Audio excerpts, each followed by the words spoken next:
Un gros merci à tous nos visiteurs et à Evelyne d'être là. Evelyne, ça fait déjà quelques années qu'on se connaît. Donc, Evelyne, elle a une maîtrise en environnement et propriétaire d'Emballage Be Sustainable qui a été fondée en 2016. Elle a toujours voulu aller en environnement et agroalimentaire, donc après une carrière en consultation et en enseignement, à chercher des solutions et opportunités pour les emballages à la cire d'abeille. Ça lui semblait une idée à développer des plus intéressantes. Donc, cet atelier interactif où les participants apprendront tout sur les emballages à la cire d'abeille. En introduction, la problématique du plastique sera abordée et une des solutions soit les emballages à la cire d'abeille présentés. Les participants choisiront leur tissu, les couperont de la forme et longueur qu'ils désirent et essaieront au moins deux façons d'infuser le tissu de cire d'abeille. Nous parlerons aussi de comment utiliser et incorporer ces emballages à votre routine quotidienne. Tout ce dont vous avez besoin pour les faire, s'il fallait les commander à l'avance.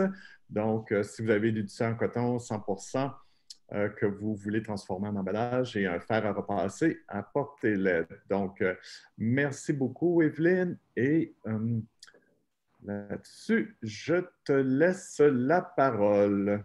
Ça me fait plaisir d'être là. Ça me fait plaisir. C'est un nouveau un projet 2020, si on peut dire, un projet COVID, pour faire des ateliers, de donner des ateliers en virtuel. Alors, et j'ai aussi fait des ensembles déjà tout préparés parce que je me disais que les gens avaient plus de temps, les gens pouvaient avoir le goût de faire leur propre emballage à la cire d'abeille. Alors, dans mon ensemble, finalement, il y a tout ce qu'il faut pour faire l'ensemble d'emballage à la cire d'abeille. Et voilà. Alors, tantôt, on disait, je sais pas, je pense que je vais commencer, excusez-moi, je vais commencer par comment on s'en sert et parce que moi, ça fait déjà 4 ans que j'en vends. Et j'enseignais à temps partiel à l'université, puis j'essayais de trouver une idée. J'essayais de présenter des idées positives aux étudiants, en fait, pour ne pas les déprimer par rapport à l'environnement, mais plus pour leur donner des idées. Puis ça a été une idée que j'ai vue passer. J'adore l'odeur de la cire d'abeille. J'adore cuisiner. Alors, je me disais, j'ai fait aussi pour Écosphère une conférence sur le gaspillage alimentaire plus tôt. Alors, c'était quelque chose qui m'intéressait. Et la problématique du plastique, bien sûr.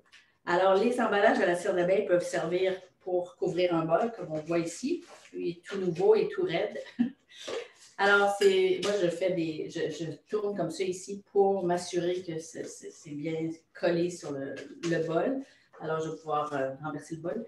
Alors, on se sert de la chaleur de nos mains, bien sûr, pour emballer les choses. Comme ici, j'ai un morceau de tomate. Alors, dans mon petit emballage, je vais juste le maintenir comme ça pour le faire tenir. Alors, pour les laver, bien sûr, on n'utilise pas d'eau chaude parce qu'on veut qu'ils durent le plus longtemps possible. Puis la cire d'abeille va avoir tendance à s'en aller avec la chaleur. Alors, ça n'aime pas la chaleur. On les lave, moi, je les lave dans le fond de mon évier avec un peu de savon à vaisselle. Je rince à l'eau fraîche et j'accroche juste pour faire dégoûter parce que l'eau ne va pas pénétrer parce que le tissu est imbibé de cire d'abeille. Alors, très bon pour les fromages, tous les restants, couvrir les bols, couvrir un melon d'eau, une cantaloupe. Quoi d'autre? Les sandwichs. Alors, il y a plein de possibilités avec ces emballages à la cire d'abeille-là. Et en plus, c'est ça. Moi, j'utilise des tissus qui sont recyclés. Alors, ça me permet, dans le fond, de choisir des tissus, de m'amuser à choisir les tissus et tout ça. Alors, tantôt, on parlait de l'importance, en fait, d'avoir un coton 100%. Alors, ça, ici, j'ai acheté ça. Je ne sais pas si vous voyez bien. Il y a des fruits dessus. Alors, je trouve ça très mignon. J'ai dit, ça, je vais faire des emballages avec ça. Mais le tissu, je me suis rendu compte, en fait, qu'il n'était pas 100% coton. Il y a différents trucs, finalement, pour découvrir si votre tissu est 100% coton. Et comme celui-ci, il est 100% coton, lui, il ne l'est pas. Alors, un des trucs, c'est de brûler carrément un bout de tissu. Alors, je ne peux pas faire ça nécessairement dans les magasins où j'en achète. Alors, c'est de brûler un morceau de tissu, d'en faire brûler une petite partie, puis l'odeur devrait être comme du papier. Et aussi, ce qui est brûlé, en fait. Vous pouvez toucher. Puis s'il y a des petites boules, en fait, des petites boules dures, ça veut dire que c'est du synthétique, ça veut dire que c'est comme du plastique. Alors, à ce moment-là, ça va pas, c'est pas du coton 100%. Il y a beaucoup, beaucoup de mélanges, en effet. Ben, je veux dire, c'est difficile des fois de démêler, mais c'est un des trucs que j'ai finalement pour voir si c'est vraiment du coton. Alors, une autre chose, c'est la cire d'abeille. On a besoin de cire d'abeille pour les faire. Alors, comme je le disais tout à l'heure, j'ai mes ensembles comme ça que j'ai commencé à offrir. Alors, dans mon ensemble, je peux faire un ensemble de 3, comme je vends dans mon ensemble, faites-les vous-même. J'ai 3 morceaux de tissu de grandeur différente, comme dans mes ensembles que je vends aussi déjà préparés. Alors, dans mon ensemble, ce que je vais avoir les instructions, un papier ciré pour protéger vos appareils ménagers, vous allez voir tout à l'heure. J'ai 3 morceaux de tissu de 3 grandeurs différentes ici. J'ai le moyen, le petit et le grand. Oups, j'en ai plus que je pensais. Et ici, j'ai de la cire. Alors, si vous avez des morceaux de cire comme ça, des morceaux de cire comme ça au plus gros, en fait, vous pouvez soit les râper, vous pouvez utiliser une râpe pour les couper, ou bien vous pouvez aussi utiliser un couteau. Moi, je me suis rendu compte que les miens fonctionnaient bien avec les couteaux ou avec quand ils sont râpés. Je vois qu'il y a une question, mais alors, un coup que c'est râpé. Pardon? Des questions, je vais les poser à la fin. OK, je vais répondre aux questions à la fin. On va présenter aussi une vidéo où je l'ai fait aussi vraiment, là, mais ça va être en vidéo. Moi, je fais juste présenter la méthode, les 2 méthodes en général. Puis après, c'est ça, on va présenter les vidéos. Puis je peux encore répondre aux questions après les vidéos. Alors, c'est ça. Ici, j'ai ma cire d'abeille, peut-être difficile à voir. J'ai ma cire d'abeille qui est râpée. Plus les morceaux vont être petits, plus ça va fondre rapidement. Que ce soit la technique au four, qu'on va voir, ou la méthode avec le fer à repasser. Un truc de cuisine. Alors, on a notre cire, on l'a râpé et on a nos tissus. Alors, je vais faire, comme je dis, je vais faire rapidement. Vous allez voir la vidéo de toute façon. Alors, ici, j'ai un carré de tissu. C'est la grandeur moyenne de mes carrés de tissu. Et pour la première méthode, finalement, avec le fer à repasser, je vais essayer de baisser la caméra. Ça, c'est bon. Je ne sais pas si vous pouvez voir un peu la table. Ah, voilà. Plus facile. Alors, avec un papier ciré, en fait, je veux protéger mon fer à repasser. Habituellement, je devrais avoir quelque chose en dessous, une serviette ou une planche à repasser, si vous en avez une. Alors, avec le papier ciré ici, je vais protéger ma planche à repasser. Et je vais, à ce moment-là, je vais mettre également des morceaux de cire qui ont été râpés ou coupés. Alors, je vais en mettre partout, m'assurer qu'il y en ait partout. Et voilà.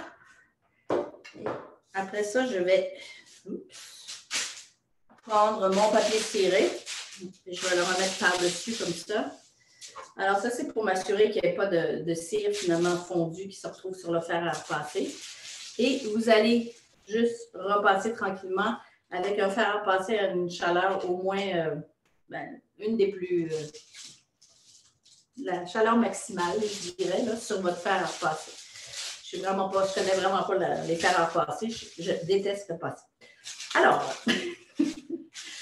Alors, un coup que vous allez voir que le tissu va devenir plus foncé, vous allez voir que la cire, elle va changer, elle va devenir liquide. Alors, vous n'avez pas besoin de changer de côté, vous n'avez pas besoin de... parce que la cire, finalement, fondue va imbiber le tissu au complet. Alors, un coup que ça va être bien fondu, vous pouvez ouvrir comme ça. Et là, je ne l'ai pas fait pour vrai, mais je l'ai fait un petit peu puisque mon fer était un peu chaud. Mais bref, vous allez ouvrir et vous allez vérifier qu'il y a bien de la cire partout. Et vous allez le prendre tout de suite, le carré de tissu imbibé. Vous allez le reprendre et vous allez le faire sécher. Ça prend 10 secondes, je dirais 5 secondes à peu près. Vous allez le faire sécher comme ça. Et vous allez vous retrouver avec un morceau de... Vous allez vous retrouver avec un morceau de coton ciré, prêt à être utilisé. Voilà pour la méthode avec le fer à repasser. Et la deuxième méthode, en fait, c'est la méthode au four. C'est ce que je préfère parce que, comme je dis, je n'aime pas repasser. Alors, j'ai une plaque à cuisson. Et pour être fancy, je peux mettre encore une fois un papier ciré, un papier parchemin. Là, pour moi, c'est la même chose. Et je mets mon carré de tissu. Et le carré de tissu peut être replié aussi. Il n'y a pas de problème avec ça. Et voilà, il est un peu grand. Alors, je fais juste mettre mon carré de tissu. Et à ce moment-là, je vais, encore une fois, je vais prendre ma cire, je vais en mettre partout, m'assurer qu'il y en ait bien partout. Et bien sûr, avant, j'ai allumé mon fourneau. Alors, mon fourneau va être à 300 peut-être. Et comme je disais, plus les morceaux sont petits, plus ça va être facile, en fait, que ça va fondre rapidement. Alors, moi, je dis 300 degrés à peu près au four, avec ma cire qui est un peu partout. Je m'assure qu'il y en ait partout. Alors, 300 degrés, peut-être 5 minutes. Alors, vous allez voir, il faut que vous vérifiez tout le temps. Alors, vous allez voir encore une fois que la cire va devenir liquide. Et après 5 minutes, en fait, je vais le sortir et je peux utiliser un pinceau pour m'assurer qu'il y a de la cire dans tous les coins, qu'il y a de la cire qui est bien partout. Et encore une fois, tandis que c'est encore chaud, je prends mon tissu imbibé. Je prends mon tissu imbibé puis je le fais sécher à l'air comme ça 5 secondes. Moi, j'ai une corde que je les accroche là, parce que j'en fais en quantité assez importante. Mais voilà. Alors, on a vu ça, c'est 2 méthodes. Et je ne sais pas ce que je pourrais vous dire d'autre. Je vais remettre la caméra pour qu'on puisse se voir. Voilà. Et voilà. Alors, je vous ai présenté les 2 méthodes. Je vous ai présenté un peu comment on s'en servait. Pour l'entretien, après, moi, je les mets dans mon tiroir, je les plie en 4. Des fois, je les roule, des fois, ça dépend de mon tiroir n'est pas très profond, fait que je peux juste les remettre dans mon tiroir quand je ne m'en sers pas. Alors, je pense que j'ai fait le tour et on pourrait présenter les 2 vidéos, la vidéo qui est en 2 parties. Alors, je reprends un peu les mêmes choses. Voilà, merci. Je peux enlever mon son.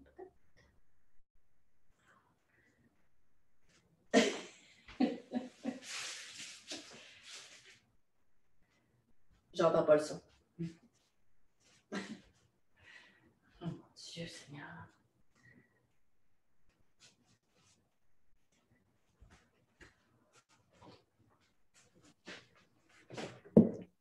Eric, si tu m'entends, on n'entend pas du tout le son du vidéo.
Éric, on n'entend pas le son.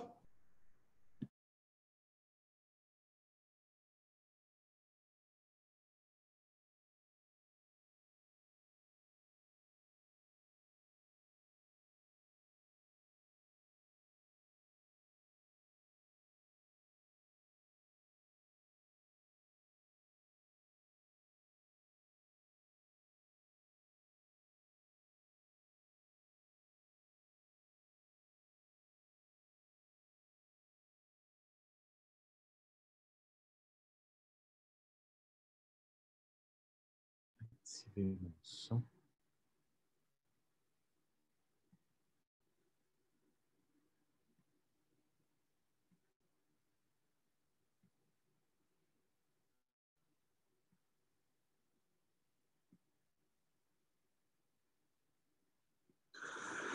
Bonjour, mon nom c'est Evelyne Lemieux et je suis propriétaire de l'entreprise Emballage Be Sustainable.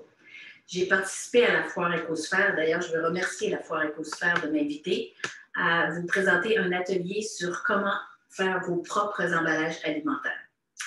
Alors, c'est une idée que j'ai découverte quand je cherchais des opportunités, des idées positives finalement sur l'environnement quand j'étais chargée de cours à l'université et je voulais apporter des choses positives aux étudiants. Alors, c'était une des opportunités que je trouvais intéressantes pour remplacer les plastiques qui sont un problème majeur, comme on dit, dans le monde.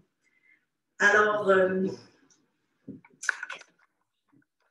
j'ai commencé à faire des emballages de la cire d'abeille, puis je me suis mis à en vendre. C'était principalement mon classique, c'est les 3 emballages comme ceci.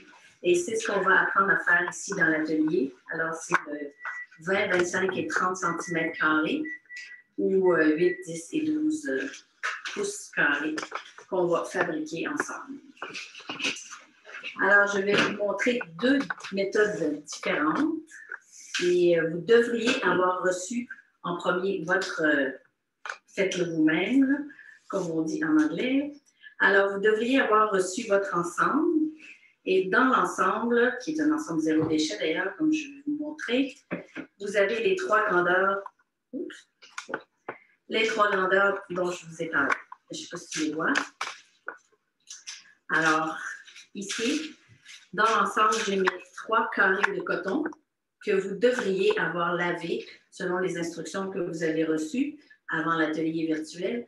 Vous devriez les avoir lavés à la main ou bien dans la machine à laver et leur laisser le temps de sécher sur le maximum qu'il y a. Alors, vous avez les 3 carrés de tissu recyclé, de coton recyclé.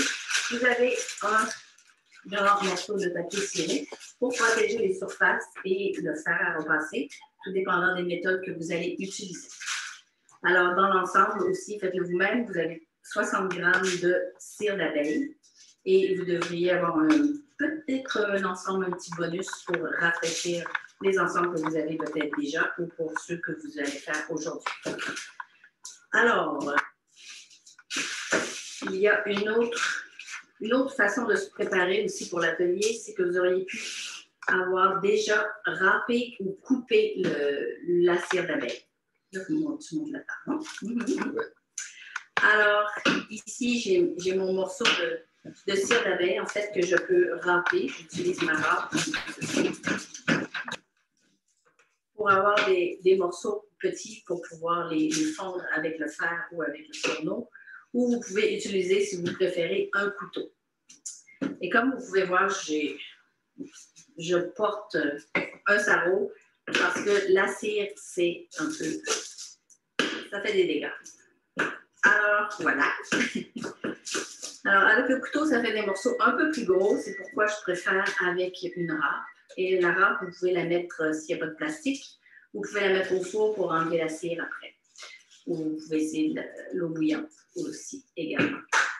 Alors, un coup que vous avez tout râpé la cire,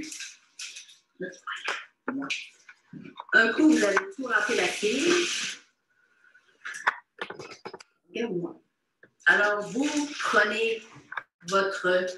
Alors, comme je disais, il y a 2 méthodes. Il y a la méthode avec le fer à repasser et il y a la méthode avec le fourneau. Alors, aujourd'hui, je vous montre les 2 méthodes. Alors, j'ai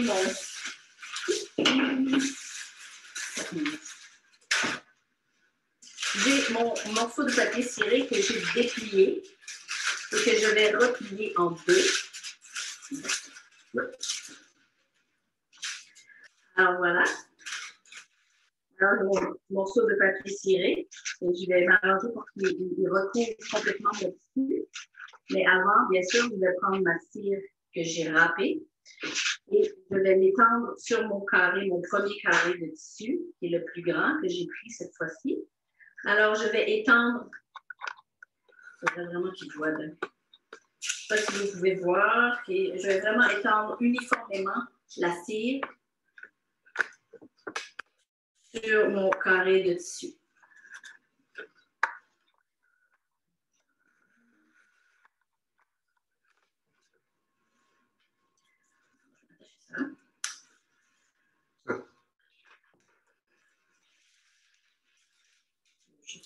Alors voilà, j'ai mis une quantité de cire uniformément sur mon tissu. Je vais en rajouter un petit peu plus ici.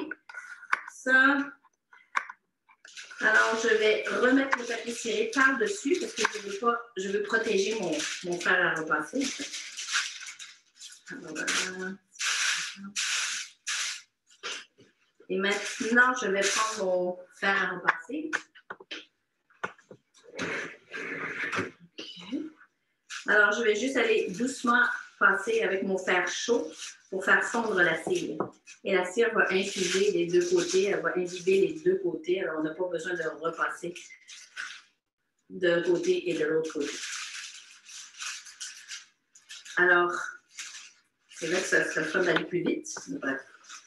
Vous allez voir que la cire fond, vous allez voir que la couleur va changer, la couleur du tissu va devenir plus foncée. Et vous allez également avoir vous allez faire fondre la cire. Alors, si vous avez une planche à repasser, vous pouvez travailler sur votre planche à repasser. Juste faire attention pourquoi ça coule. Alors, voilà. Alors, le fer doit être assez chaud et on s'assure que tous les côtés et les points sont bien imbibés.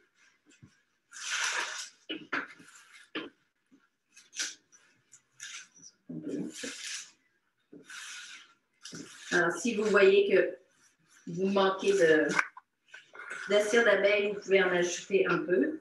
Et comme il y a les trois grandeurs, bref, le plus grand va prendre le plus de cire, évidemment. Et les autres vont, selon la grosseur, je vais avoir besoin de quantités différentes. Alors ici, je me rends compte déjà que je manque un peu de cire. Alors, je vais juste en rajouter un peu. Alors, voilà. Alors, on voit la couleur qui est plus foncée. Oups. Et je fais ici cette partie. Alors, j'ai mes bouts, mes points ici, qui ont besoin d'un peu plus de cire.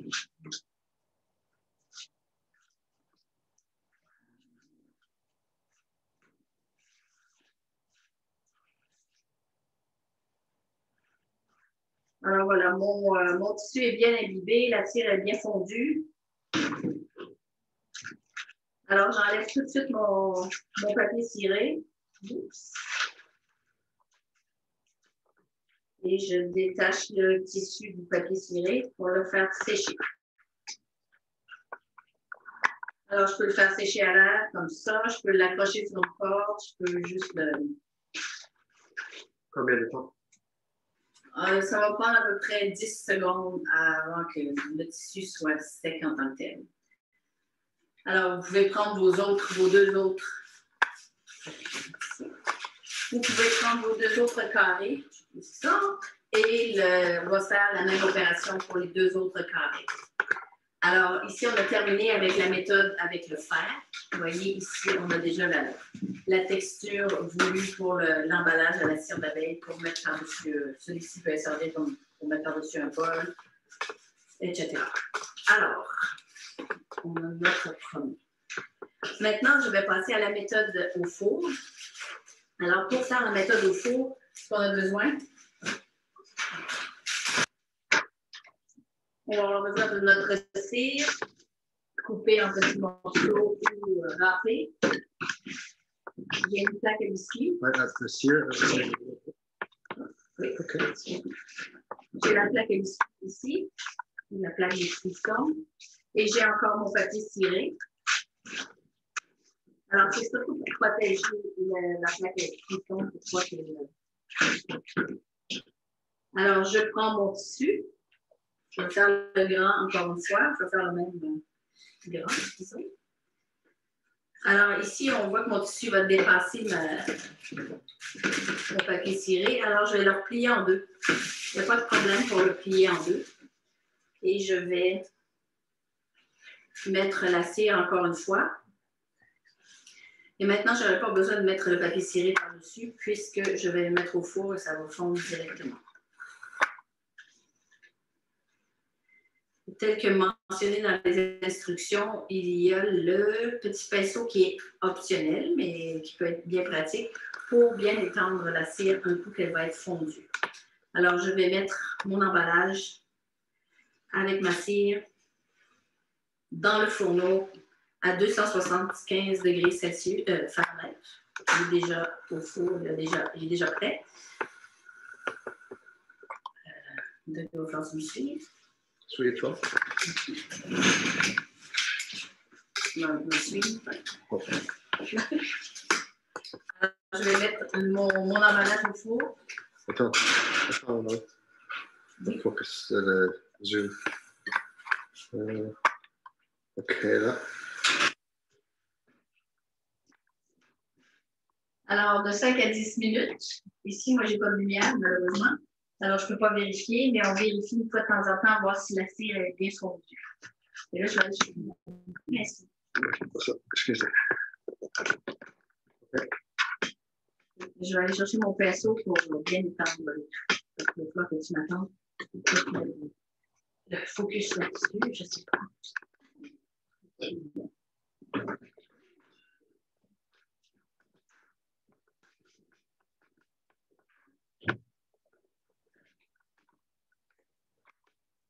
OK. En attendant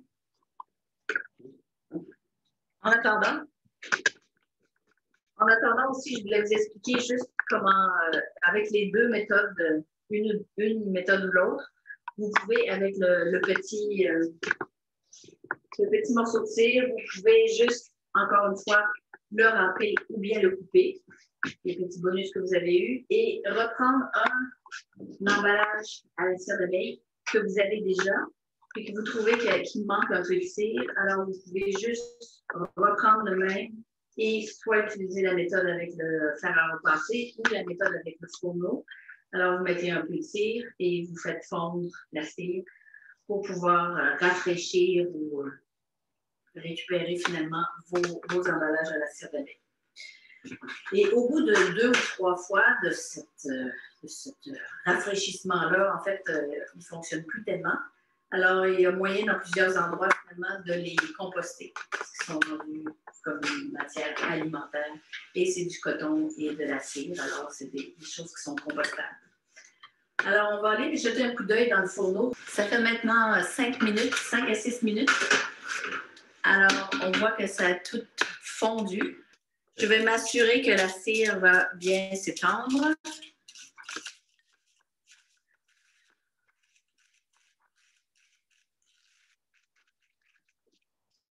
Voilà.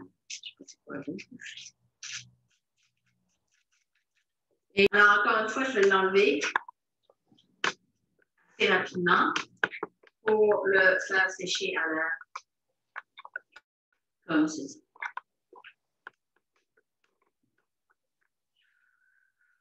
Et vous pouvez faire les deux autres, en fait. Vous pouvez faire le moyen. Alors, vous pouvez aller faire le moyen. Après, faire le petit.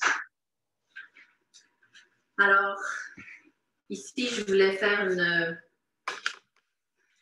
juste faire une démonstration avec celui qu'on a fait avec le fer à repasser pour montrer qu'en fait, on peut couvrir un bol. Et vous connaissez probablement les utilisations déjà des emballages à la cire d'abeille. Ici, moi, je tourne comme ça. Parce que je suis un peu paresseuse pour faire le grand tour. Alors, je vais juste tourner comme ça pour couvrir mon bol. Et voilà.